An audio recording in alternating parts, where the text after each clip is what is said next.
I think I have a new best friend. Okay, today we're going to be talking with Deanna Grey, the author of Outdrawn and the Mendel Hawks series, as well as some upcoming books that we'll talk about toward the end. So make sure that you pre-order them. The first one is They Wouldn't Dare. That one comes out on March 12th of 2026. So be sure to go and pre-order that book. Let's try to give Deanna as much of a push for that book as we possibly can. And then we also talked about her upcoming paranormal Sapphic romance as well. I'm so excited. That one will be coming out in the summer. Please join me in welcoming Deanna to the podcast. Listener discretion is advised. This podcast contains mature content intended for adult audiences only. Hello, Deanna. I'm so excited to talk to you today and talk about your author journey. So let's just go ahead and jump right in. Tell us a bit about how you got started in becoming an author.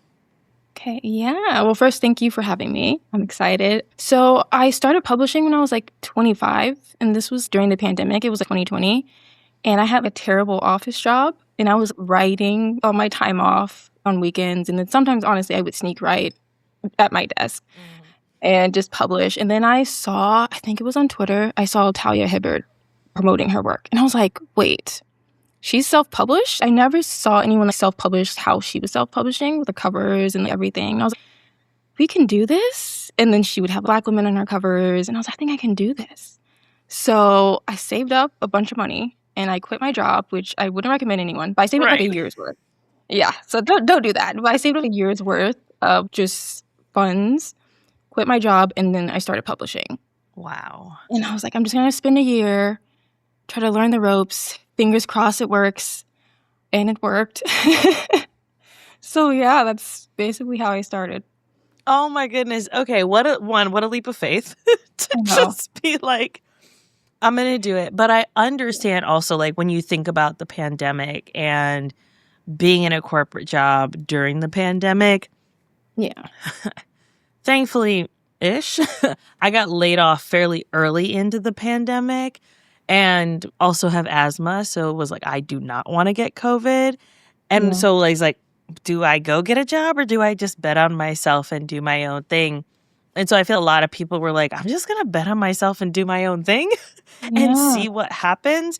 And so what a wonderful landing on your feet you had, but also you prepared, right? It wasn't like you were just willy-nilly, I don't know where money's coming in tomorrow, it'll be fine, right? You prepared and you saved, which I think is so incredibly important. What books did you start out with during that time that you were like, all right, this is going to be the first one out?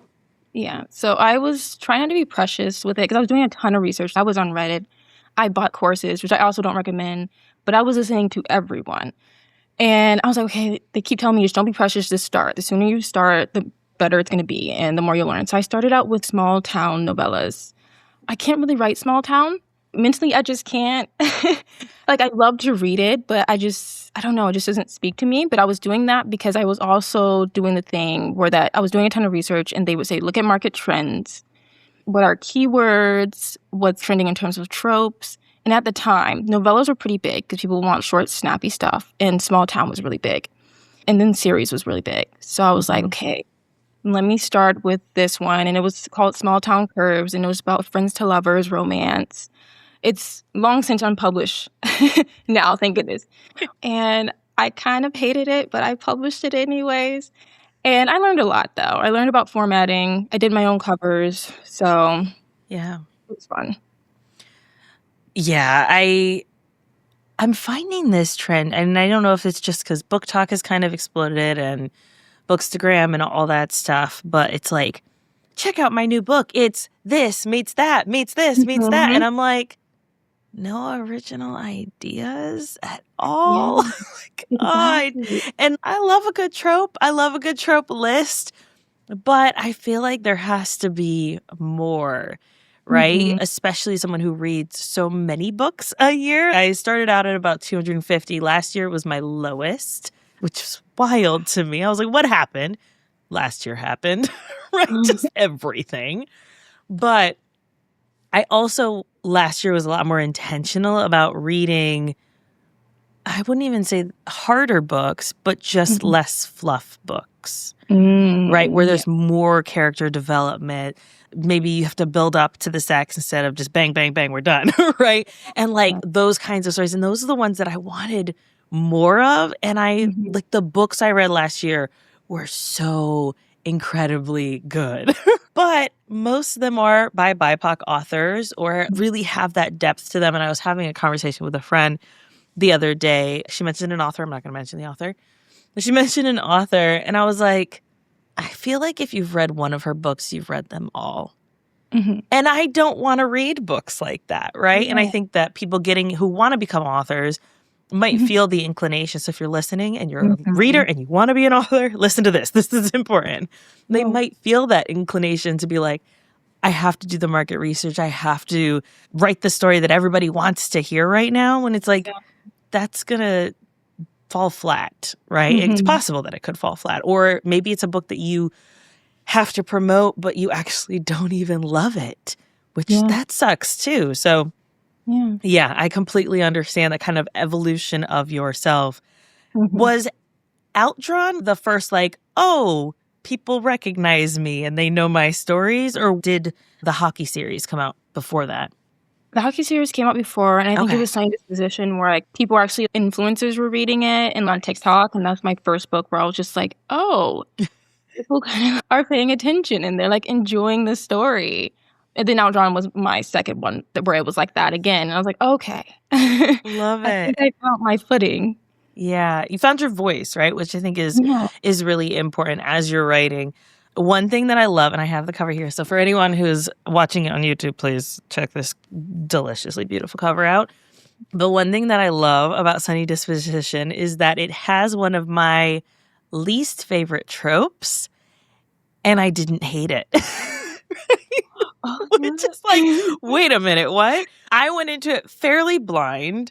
Mhm. I despise, and I say this with a caveat now because this book changed my Yeah. mind, the amnesia in books. And I'm like, what do you mean? You just forgot the Mhm. first half of the book that we just experienced together. What do you mean? And so I can think of one book specifically.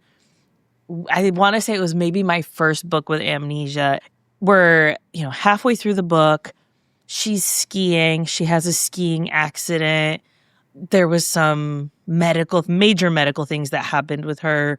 Everything that could possibly go wrong went wrong, and she has no idea who this dude is. And I was like, I can't. It's He's very losing. dramatic. Right? It's too traumatic. I can't handle it. Yeah. And so she ends up eventually remembering bits and pieces, but not quote unquote fully healed by the end. Not that people have to Yeah. be quote unquote fully healed by the end of a story. But that was the book that made me realize I understand why people might want it, but I don't like it.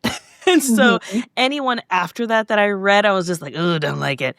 Now, you spun that on its head for me in that it happens in the beginning, Yeah. which Yeah. I love. And it made it so much better, right? Where it wasn't like, I need to rewire my brain now with the Yeah. characters, where I could grow with them and get to know them. And that Mhm. was just wonderful. And it is a slow burn, a getting to know each other, kind of that secret. We know each other this way, but we also know each other in person. And oh my goodness, so delicious. So for people who have not read it, can you give us kind of a rundown of what it's about? I mean, I kind of gave you guys some things, but a rundown of what the series as a whole is. I know it's interconnected, hockey, friends, and take it away. Yeah. Okay, so Science Decision is the first book in my Mendel Hawks hockey series. And it's a new adult series that takes place at a college. And they're like a team of hockey players, and they're all roommates. And the first book is their roommates slash kind of friends to lovers, Amnesia, Grumpy Sunshine. There's a lot going on in there for the tropes, which was not planned, but I just kind of threw a lot in there because I was like, why not? But yeah, so far there are 3 books in that series. A lot of found family vibes, I would say, for that series. I love Found Family. Are you planning more? You said at this time, so are you planning Yeah, more? I There's just one more, Nice. and it's Henrik and then Eden, which is Sam's older sister. So Very they'll finish us nice. off. Yes, love it. So we'll have to definitely be on the lookout for that. And then going into Outdrawn, which oh man, I was talking to another friend. I love talking about books with friends, clearly. But I was talking to another friend about enemies to lovers. And she was like, oh, I love a good enemies to lovers. And I was like, I am going to one up you with the rivals to lovers because there is Mhm. something just so incredibly delicious about Yeah. rivals to lovers. And I have the cover here. Gorgeous, gorgeous women on this cover.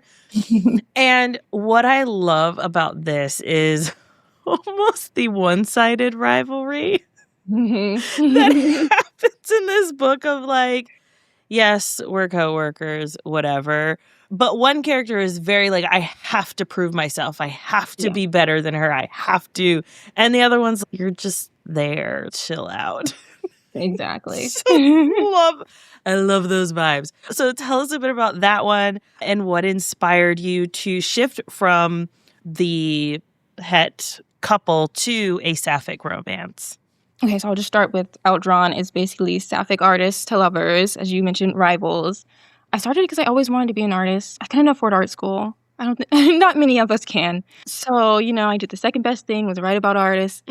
And, it spun from there. I also like this anime called Bakuman, and it was about manga artists who are rivals. And I was like, I kind of want that, but with Black women, but also they fall in love.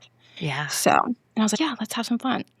Yeah, and in terms of like starting my journey in terms of writing sapphic romance, some of my other characters are queer. Like in Mendo Hawks, I have my lead ladies bisexual. Naomi's bisexual, so is Adoran, and Celeste is demisexual, and then Eden is bisexual. So so I have my MF pairings. I was like, oh, I kind of want to do FF pairing now, just to kind of explore that side of my identity, but also I know like my readers are also queer too, and I was like, oh, Mhm. I want something for all of us to Yes. enjoy. So yeah. I feel that in my soul, and I don't know. I mean, I get the MM is all the rave right now. Not Yeah. going to have that discussion. It's for another day. But as a bisexual woman married to a man, I'm constantly exploring in books the, sapphic side of the attraction, and I just love it. I love it in romances, and I love what you did here with the very opposites attract and the rivals and the way you built your characters so uniquely, right? I think sometimes when both of the characters come from very similar cultures. I read a book where it was a rivals to lovers sapphic romance, and it was a great book. I'm not saying it wasn't. The female main characters were both from, I can't even tell you which, it might have been Colombian characters. And it didn't help either that there was one narrator, right? And I feel like if maybe there were two narrators, then my brain would have been like, oh, they're different people. But I had a really hard time following along with whose mind am I in right now when we're going back and forth with this story. And so what I loved about Outdrawn is that these characters, both Black women, but are still so uniquely them that it was very easy to follow along with whose mind are we in and where are we in the story. And so how do you you have such, I feel, you have such incredible characters. What does that build process look like when you're maybe mapping out? You said you put a lot of thought and effort into these. It's not just willy-nilly. But how do you kind of build them out as you're thinking about them in this story? Or does it just come to you? Sometimes they come fully formed, but sometimes I am pulling from my own experience, which I need to stop doing. I've discussed it in like therapy and stuff because it's just obviously when people also critique your work and then it's like, oh, man, it's like a So shot to personal. me. Yes. So I'm just saying to stop doing that, but I do feel like it does help in terms of making the characters feel very fleshed out. With Sage in particular, I'm the oldest child, and there was a point in my life where I was almost the breadwinner, and it was very stressful. So I put a lot of that into her and tried to explore some of my like maybe resentment or anger. And I was like, let me just filter into this character. And I felt that made her come alive. But then also with Noah, my insecurities of being a writer and being an artist and feeling like I have to always be on point and go, go, go. And I also had an injury where I hurt my hand because I was just writing constantly. And I was like, I have to publish to get this career so I can make money and stay in the game. So I think maybe that's why. I feel my character work is the only thing that I do feel strong in my writing, to be honest. And it's because I just use it as a diary sometimes. Right. I can't imagine, right? Because the characters are they're part of you. They're your babies. They're an extension. I can imagine what critiques might feel like, especially to the characters, right? I feel like you do such a fantastic job. And as the oldest to a mom who's an addict, I understand, right? That kind of oldest daughter syndrome that many of us have to be and do for all. And that it doesn't go away, those feelings. So you therapize through them and keep working on them. But yeah, I absolutely love those characters. Now, you have some books coming out this year. Let's go ahead and get into the one that's coming out in March, since that one will be the first one. They Wouldn't Dare, which is a fake dating college romance. Tell us a bit about it and where we can pre-order it. They Wouldn't Dare is a new adult romance. It's kind of a revamp from my old football series. So if readers have been with me that long, they might remember these characters. So basically we follow David and Yara. They're kind of like frenemies. So they grew up in the same small town and they kind of just didn't really get along. And they're the only two from their small town that went to the same big university. And they keep running into each other and they're just at a certain point just like, okay, we're just going to hang out. Because we're obviously when you're away from home, you're kind of a little homesick and then you see someone and you're like, oh, you kind of remind me of home, even though I kind of low-key don't like you. Right. I mean, you I are could wearing that tolerate shirt. you. Yeah, you are wearing that shirt from that local restaurant that we go to or whatever. So they have this thing that they do dares between each other. And I guess this isn't really a spoiler. One dare leads to them having to fake date. So Nice. obviously they fall in love from there. Oh, I love that. Oh, that's so fun. A good dare. Now, that's several new adult books that you've compiled at this point. I'm curious why that specific genre. What are ways that you feel like that you can really tie in your strengths with it? Are those kinds of the characters or maybe the processing?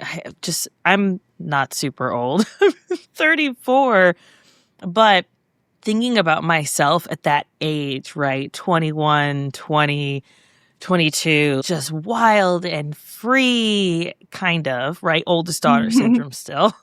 But very much like, I'll get to my responsibilities, but I will also do a shot of blueberry vodka in my car before I go to class, right? It's just, yes, that's a real story.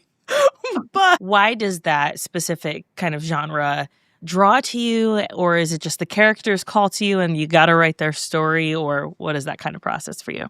I think it's a lot of things. One is that I'm very much a late bloomer. So I was homeschooled all throughout high school. And then me going to college, I went to a community college. So I was still living at home. I only went to 2 years of actual college. So I feel like I missed out on a lot. So I was to kind of prolong what I feel like I missed out on, I would tend to, when I was first writing, I would tend to gravitate towards college-age characters, fulfilling this thing that I didn't get to experience. I didn't make a friend group where that we felt a found family or do all these things. So that's one thing. Another is that I felt when I was that age, I guess it was like 18 or 23, there wasn't really characters that were in that age range. There was like YA, and then you skip to adult, especially if you're Black. It's just, I want to see a Black girl in those early adult years. You're not grown, but you're not a kid anymore. And I was like, I want to see that. And I didn't. So I was like, let me just create it for the next generation of Black girls. Let's just see ourselves in our 20s and being young and just having fun and small responsibility. Yeah. Oh my goodness. So much of your story. I was like, oh my God, me too. I grew up in a cult and I was homeschooled. And then when I got to, all right, I'm a senior now, I want to go to college. And I was looking at like Christian colleges and stuff, nothing crazy. But they were like, oh, no, you have to go to the college that's associated with us, which was just an extension of the cult. And I remember just feeling like I'm going to this new place. And I remember the first day that I was there, they were like, oh, where are you from? And the 3 girls that were in high school with me at the cult, because we all graduated in the same class, they all said that they were from the camp, right? The place where I grew up. And I was like, New Jersey, right? Because I didn't want to be associated. I wanted to recreate myself. I wanted to be something new and exciting. no. And so I was there, and then when I ended up moving back to the cult afterwards, without an actual degree, because why would that be a good thing for people to have? I ended up going to the local community college where I met my now husband. So I never had the like actual college experience, right? And so you're right. You can live vicariously through these characters. Yeah. And also at the same time be yelling at them of, get your shit together, Yeah. right? Like, come on, you know better than this, but you probably actually don't, right? So it gives them, too, like a little more leeway, I think, too, when I'm reading new adult versus like someone in their late 20s or in their 30s, where I'm like, honey, he's obviously not a great person to be with. Leave that dude. Whereas it's like, I understand as a 20-year-old, star eyeballs and heart eyeballs and being, oh my God, he's the best thing that ever happened, even though he treats you like trash, right? I understand those feelings. And so there's a little more leeway, I think, that you can give those characters too. But I 100% understand the idea of living vicariously through these characters, and what an incredible opportunity to create something for the next generation of Black girls coming up. Kudos to you for doing that as well. Thank you. A little sidebar. I also grew up in a cult. So another thing. So yeah, another thing where it was like, it was like culture shock coming out of that. Yeah. It's rough. But writing helps. So, yes, we're out. We survived that. Yes. Yeah, it definitely shapes your worldview. Like, understanding people and understanding the world around you. And I think that books, at least for me when I was there, that was my escape. It was my way of understanding what other people were like without having interactions with people outside of there. So, yeah.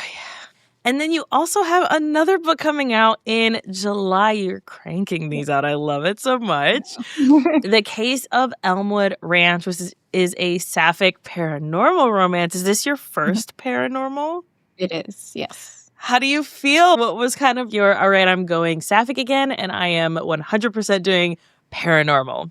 Yeah, I'm nervous about it. Okay. But I grew up just watching like Supernatural, anything paranormal. I just started watching Buffy, love it.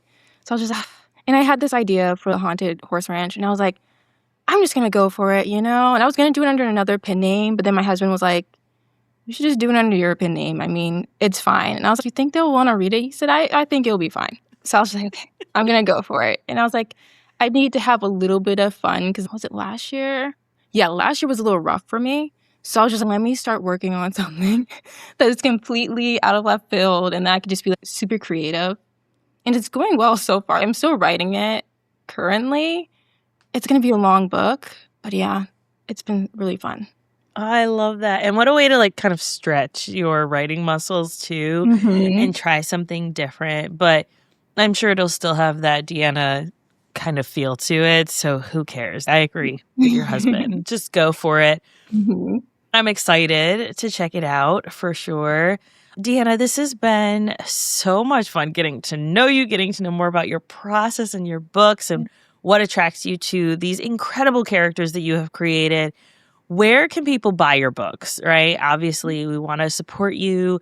And so where can they buy your books? If you're like me, I know you can get signed copies. If you're like, yes, please sign all my copies. You can get signed copies from Scribbles. All of their books come beautifully packaged. I love Haley's shop. So highly recommend doing that. But where can people get your books? And then go into the pre-orders. Where's the best place to support you for pre-orders, especially as an indie author? We want to make sure we're doing the best we can to support that. Yeah. Oh, thank you so much. I'm on PayHip, so I ship books out myself. So Awesome. PayHip is usually linked in my social media. My main social media is Instagram. So if you find my Instagram, you'll find that link. And besides Scribbles, I think that's the only place I am besides Amazon. KU helps out a lot. I'm in KU. I'm exclusive as far as ebooks. So you are like more of an e-reader person and you have KU, check me out in KU. And for pre-orders, I do have a pre-order up for They Wouldn't Dare with Scribbles. And I have one with Daylit Tells. Daylit Tells is a newer Black-owned online bookstore. So you can find those two there. And for They Wouldn't Dare, it's just up on Amazon. Wait, not They Wouldn't Dare, Elmwood Ranch.